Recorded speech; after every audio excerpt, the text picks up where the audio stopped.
Hello and welcome to Attempt Goodness Knows Which to review Because of the Cats by Nicolas Freeling. As you can see, this is a really old penguin that has suffered over the years. It's been the family, it was mine, it was my mother's before me. Penguin book C2282. Hey, I had to look inside to see that because a long time ago it ceased to have a spine. Pardon me. But I'm not stopping because there's only so much light left. As well as not having a spine, it also no longer has a back cover. Last time I read it a few years ago, this page was already disconnected. During this reading I discovered that more than one page was disconnected. Goodness only knows how I can fix this. But I've been rereading this book for ages. And it was second hand when my mum bought it in the first place years ago overseas. Brief segue. Hands up. Who remembers A Girl with a Dragon Tattoo? Probably many of us remember it. That was a really good book. It was published in the early 2000s, I think. And I believe it was published posthumously.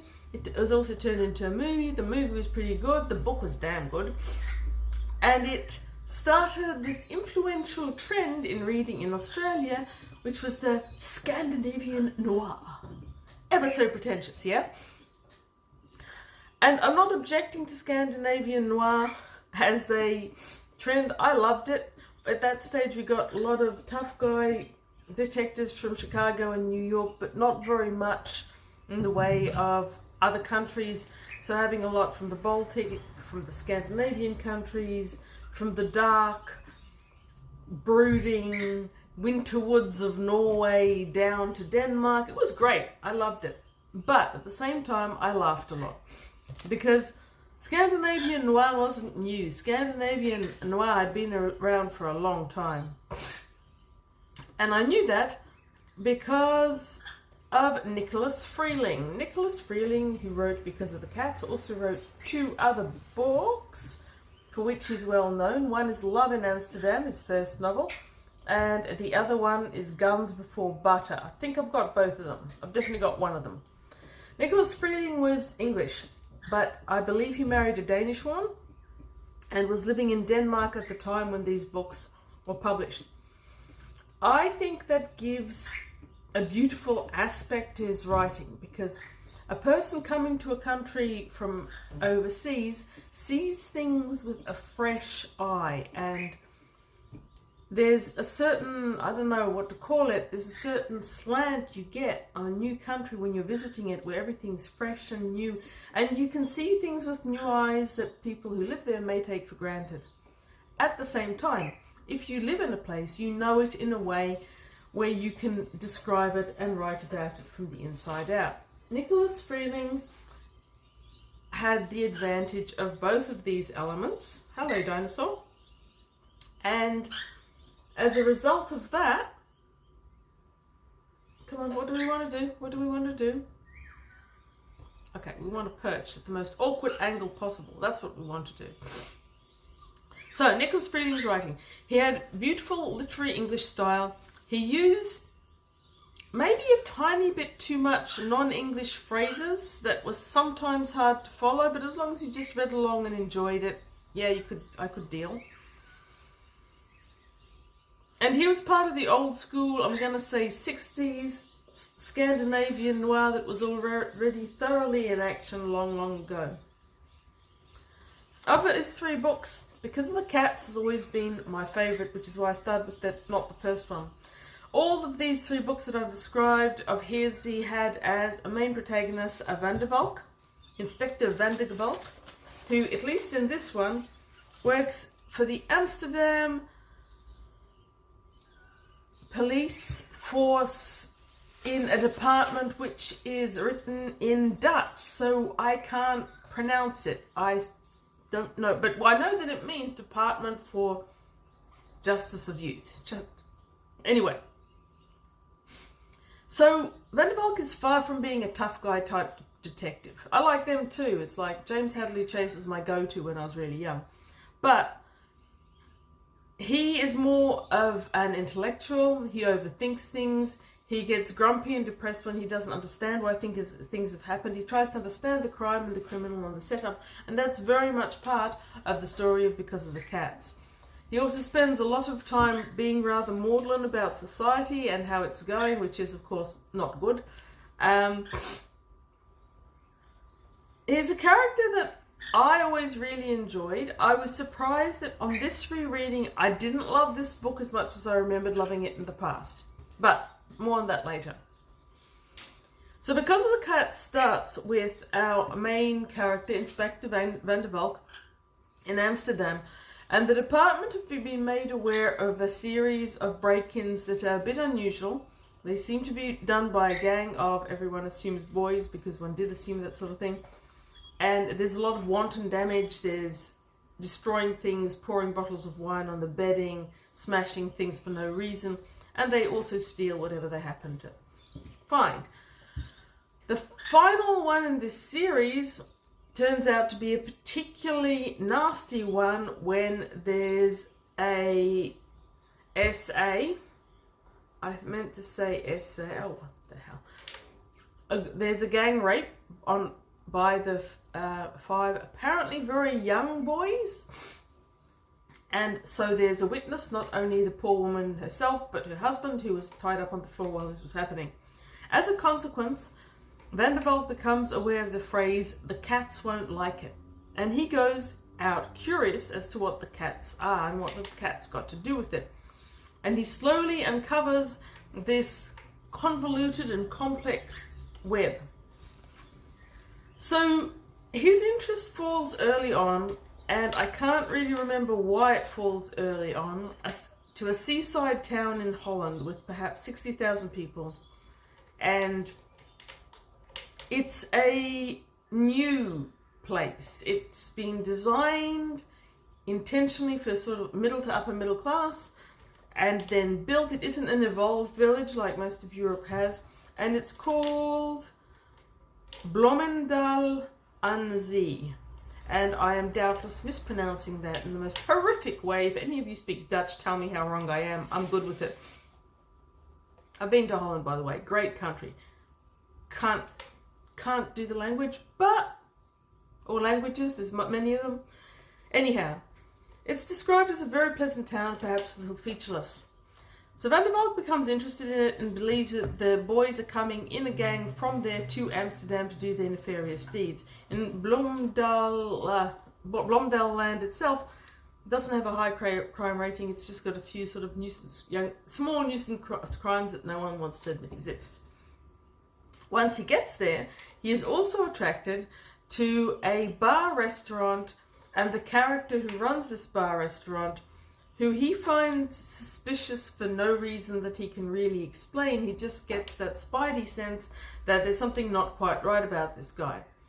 As well as the bar and restaurant on one side, he's got an ice cream parlor on the other, and there's a little club upstairs that has become sort of a den for the teenagers of this incredibly featureless and largely boring town, at least boring if you're young. And what Van der Valk discovers eventually is that, yes, spoilers everywhere, whatever, it was written before I was born, I believe. It's like, you can't spoiler that. Read it, by all means, but spoiling, not a problem. So he discovers that, yes, there was this little gang, basically bored teenagers, a group of half a dozen boys and their steady girlfriends. The boys are the ravens, the girls are the cats. And the notion, there's this weird voodoo-ish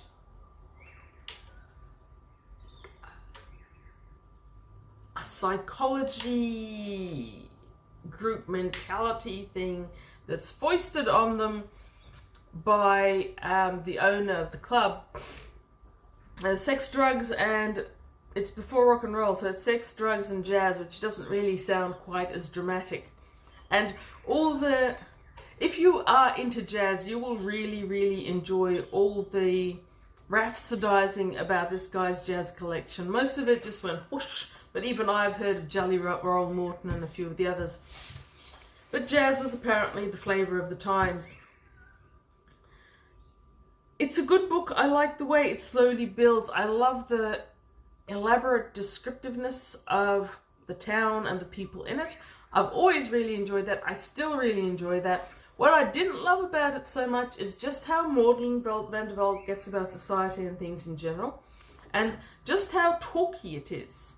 I don't mind the early part where he's thinking things through and developing his theories, but honestly, the story itself is probably over here by around about here, bar the final arrest or two.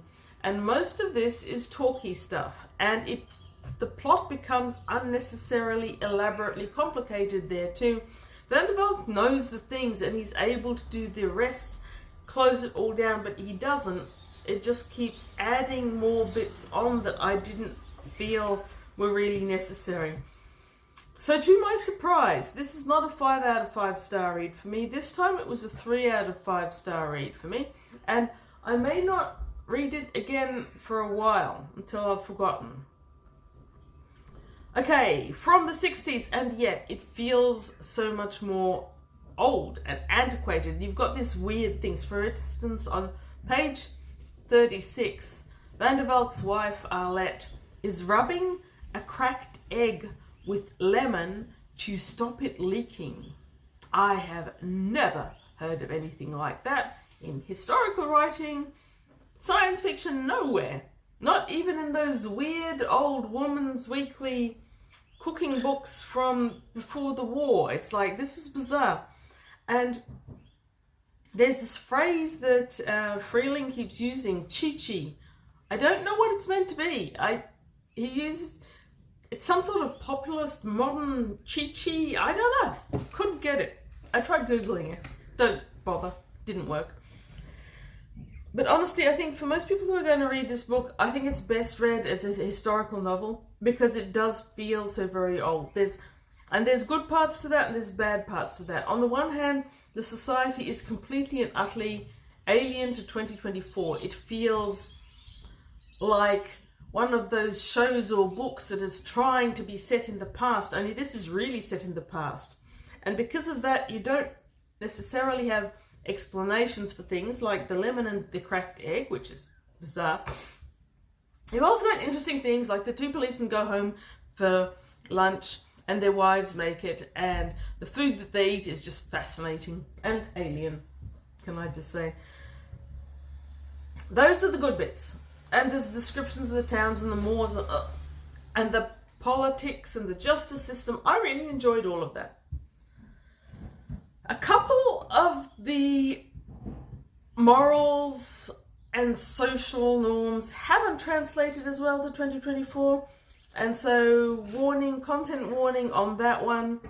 There's one point when a character who we are meant to be sympathetic with, who's meant to be one of our protagonists, takes a dislike to the mother of one of the boys. There's a certain amount of, I don't know, parent blaming over what the children have ended up as, and a lot of moral examination of the right way to parent and the wrong way to parent, most of which doesn't fall down too bad over time, but this bit does. So this woman is wearing overly tight clothes and she tries to seduce him in order to get the policeman to leave her family alone, and she's just generally kind of an obnoxious type. But then what the policeman does is he thinks that here is a woman who could be improved by being essayed by a crowd of several sailors on shore leave or something like that. And there's elements of gender and sex and class, moral judgment that haven't stood up well. And there's other aspects that are surprisingly advanced. So you've got judgment on the teenage girls, and I'm going to say they're probably about 15 or 16 for going along with it. And there's aspects of what they do that certainly deserve judgment, but the judgment doesn't always ring true. But then you have other moments where you have this startlingly clear-eyed view of what PTSD can do to a person, how something like that can affect the rest of a person's life. So it's this weird cauldron of good and bad and appropriate and inappropriate. And from a historical sense, I really did enjoy it. So that's all I'm going to say about it. If you like very historically written fiction and you like that kind of measured paced writing, I think you might enjoy Because of the Cats. If the bad stuff is too bad for you, then don't even try. But Scandinavian Noir's been around for a lot longer than anyone believed when The Girl with the Dragon Tattoo came out with. Very glad I reread this one. Really wish it was in better condition. I really do wish that. But I've never been particularly kind to my books. That's the honest truth. Oh, I think this is the first Penguin edition too. Never mind. Not worth much. Except for the pleasure of reading, because really, the pleasure in books is reading good books. For me, at least. Have a great day. Thank you for watching.